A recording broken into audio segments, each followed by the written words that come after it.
Hi guys, welcome to Richard Kabil YouTube channel. In today's video, I will teach you how to change Bluetooth PBAP version on Samsung Galaxy A02. And okay guys, but before we start, kindly subscribe to my YouTube channel by pressing the subscribe button and the bell to notify you if I have new videos. Okay guys, let's start. So okay guys, here in your Samsung Galaxy A02, you'll have to do is go to settings.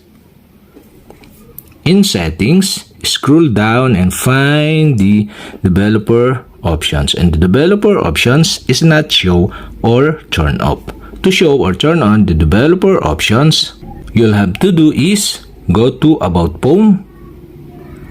Here in about phone, go to software information. Okay, tap this.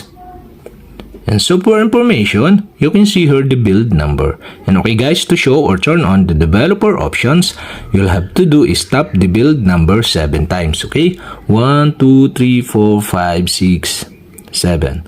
And the developer mode has been turned on. And okay guys, go back and go back again. And now here in settings, you can see the developer options. Okay, you can see below. So okay guys, you'll have to do is tap the developer options.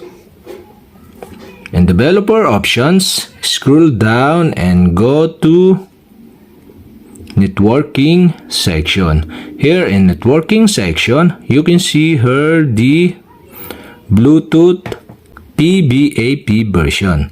And the Bluetooth PBAP version is set into PBAP 1.2. So you can change this by tap the Bluetooth PBAP version.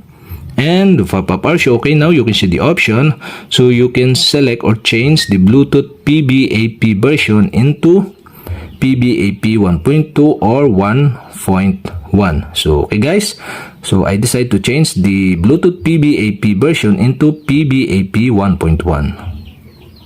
And that's it. Okay, we have successfully changed the Bluetooth PBAP version on Samsung Galaxy A02. And okay guys, if you have a question, kindly comment below. And don't forget to hit the subscribe button and the bell to notify you if I have new videos. Okay guys, thank you for watching.